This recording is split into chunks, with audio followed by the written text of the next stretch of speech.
I am currently holidaying with my wife and kid in an old croft on a entirely far-flung island off the coast of Scotland. My daughter found a diary, of sorts. Loose leaves of yellowed paper stashed in the inside cover of an old hardback book that I wanted to share here. 12th of October, 1951. We are not alone here. The nature of our unseen companions I have not yet been able to establish, but it seems clear that they do not enjoy our presence. I put pen to paper here in the hope that I find some solace, that when I read these words again in the daylight, it may lift the shadow that I feel has fallen over us. That it will show me it's nothing more than a feverish mind mistaking shadows cast by the flickering lights of a fire for wicked dancing figures. I can only hope so anyway. I hear the cat softly pad into the other room and feel her rub herself against my legs. I don't look down. I have learnt by now never to look. October 17th, 1951. Newcomers must, it seems, by a quirk of human nature, always be treated with a healthy dose of suspicion. Nowhere is that more true than the aptly named Highlands and Islands of Scotland. And by all means, that suspicion must increase tenfold when it comes to the English. I had not wanted to become a newcomer. I was happy when the most I knew about farming was the vegetable patch and the leafy garden of our cozy terrace in England, where there were street lamps and the sound of children playing in the nearby park drifted across the rooftops. Though the islanders, barely more than a dozen between the three families, were initially vexed by the arrival of my husband and I, small child in tow. I will admit they thought a little when they realized we had come to continue the crofting way, not change it. My husband and I thought we had come to a fairly easy truce, mostly keeping to ourselves. But I've begun to doubt this in the recent days. If my own recollection is to be trusted, and at this point, perhaps that can be called into question, they are a good deal more malevolent than I originally considered them capable of. How I wish now I had never come to know of the late Fletcher Spencer, my husband's distant relative, who owned this godforsaken farm. In the absence of descendants, or more closely related heirs, the property passed to us, and the rest, as they say, is history. Cold, damp history. October 21st, 1951. I hear it now. The tapping. My husband, as he always seems to be when he is not working, is sound asleep. Crofting is exhausting work, so he tells me. The dread threatens to overwhelm me. The heavy curtains that keep out the bitter draughts dampen the sound, yet I hear it, soft but insistent. Fear grips me, as evidenced by the jittery scrawl I am reduced to. Yet, I fear if I stop writing, the darkness may consume me entirely. I could, as I have before, throw wide open the curtains to seek out the source of the sound. I know, as before, there would be nothing to find, just the seemingly endless night. It leaves me stricken, for as afeared as I would be to have confirmation our standoffish neighbors want us gone, and would go to frightening lengths to ensure it, far more scared am I to contemplate what is left. What if it isn't a person at all? October 23rd, 1951. The words of one of our nearest neighbors, Mrs. Collins, rings in my ears. You should leave here. But now I wonder, a threat or warning? She didn't expand on her words. The islanders I have found can tend towards the taciturn. Today I think I know the answer. It was a beautiful sunset, orange and pink hues lighting the sky high above while the croft was cast in a wintry, bleak gray light below. Our little patch of land forgotten by God, one might say, if I were prone to embellishing.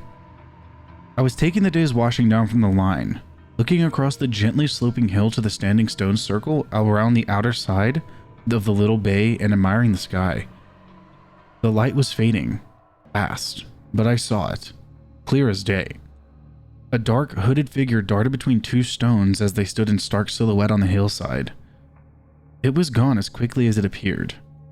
I froze. It was impossible. There was nowhere they could hide, no trees or cover, and the stones themselves were not large enough to hide a person behind. I am not ashamed to admit I bolted for the house. Washing be damned. The tapping is louder tonight.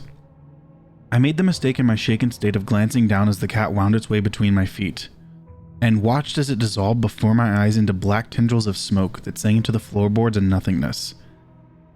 does that, but I can tell we're not meant to see.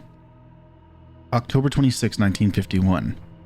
Grace, my daughter, found a bizarre bundle made of sticks and bones in the kitchen today. It appears to be chicken or maybe rat bones, tied intricately with twine. What it means? I don't know. Nothing good. I showed John, my husband, hoping this might be the thing that will open his eyes to the strange goings-on. He just shrugged and suggested it was probably Grace. Grace, the child who won't even touch meat to help prepare dinner, playing with bones? It seems unlikely, though she is different lately. Sullen. I don't think she likes it much here. I threw it away. More than that, I destroyed it. Slicing the twine with a sharp knife, I carefully snapped each little twig and bone. To my surprise, the bones were almost crumbly in my hands. Old. Very old. I scattered the remnants of the unwelcome gift on the shore, sure to be swept away by the incoming tide. As I retired to the sitting room to write this very entry, I found it laying defiantly on my armchair, whole and unsullied. I wanted to scream, but to what end? I will wake and terrify my daughter, already not known for possessing a sturdy constitution, and now weaker, seemingly since we moved to this cold purgatory. I will also wake and incur the wrath of John, endure accusations I am sabotaging our new start, and will find no comfort there. I sit with pen to paper, and feel the presence of an ungodly dark figure standing watch in the corner of this room, where the warming tendrils of light from the fire do not reach. It defies my searching eyes, retreating further into the shadows the longer I look.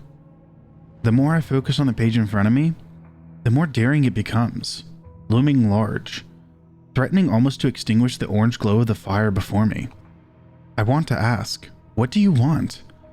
But as ever, my fear is that acknowledgement will somehow will it into this plane of existence to commit evil deeds. I instead sit, shaking, eyes transfixed on this page, and will keep my vigil until sunrise. October 28th, 1951. My daughter is gone. She vanished yesterday morning from her bed without a trace. What do I do? No one apart from me seems that concerned that Grace is gone. We searched all day yesterday and again today. Several neighbors shrugged and told us, she'll turn up. John repeats this mantra. He doesn't believe any of the things I have written about here. He thinks I am creating fabrications, the result of a bored mind and the fact that I never wanted to come here. Is his daughter going missing not a sign something is amiss? I think he is being turned against me. By what? I awoke with scratches from the cat that we don't have. Another threat or another warning? I still see shadows in the dark corners of this house that flee if I try to look closely. October 29th, 1951. No sign of Grace. No amount of candles or the biggest fire can shoo away the shadowy figures filling the house. The cat that isn't sits on my chest at night. I feel its weight, though I keep my eyes shut tight. Protection, or a dark homing beacon to this evil in this place, drawing it to me. John worries. I tell him I'm not mad. His eyes are dark. Taps turn to deafening knocks. October 30th, 1951. Still no sign. I found another bundle of bones today affixed to the front door. Though the bones look clean and old, I swear I can smell the sweet stench of rotting flesh coming from them. It is coming. What is it? October 31st, 1951. Am I losing my mind? I saw her. I did. In the stone circle, dancing, like she was possessed, taken by the demons. I tried to go to her. I cannot remember. Screams. I remember screams. Mine, hers, and the dark figures. Smoke no longer. Her eyes, they weren't hers. She is other. I must help her. 1st November 1951. Grace, I'm sorry. Grace, Grace, help. Grace, Grace, Grace, other, Grace, help us. Grace, sorry. Grace, Grace, Grace, other, Grace, Grace, Grace, Grace, Grace, Grace, blood, Grace, other, help, Grace, Grace, Grace, sorry. I have not included several more pages of diary entries that repeat the contents of 1st November 1951. On 2nd, 3rd, 4th, and 5th of November, other than that, we haven't been able to find any other pages before or after. I sent the owners of the croft a message to ask if they knew anything about the family that lived here in the 50s. This is what they knew. It was a husband and wife who moved up from England with their daughter after he inherited it from a long-lost uncle. Bit of a grisly tale, to be honest. The wife never really adjusted to life up here, was apparently a bit unstable at the best of times. Then, one day sadly the daughter went missing. Swept out to sea was the most likely cause. Never found the body. The wife lost it, babbling about demons and such. Had to be restrained to the bed to keep her from hurting herself. Then, one morning, the husband came to check on her, and she'd eaten her fingers and part of her arm to try and escape, and died from the blood loss. He left for the mainland after that, I believe, and the house was sold on. Hope you're having a good holiday. How terribly sad about the little girl. I think that would drive anyone insane. I'd like to say the message from the owner settled the chill that had washed over me since we read the diary. But the day before she discovered the diary, my daughter also found a little bundle of bones, tied together with twine.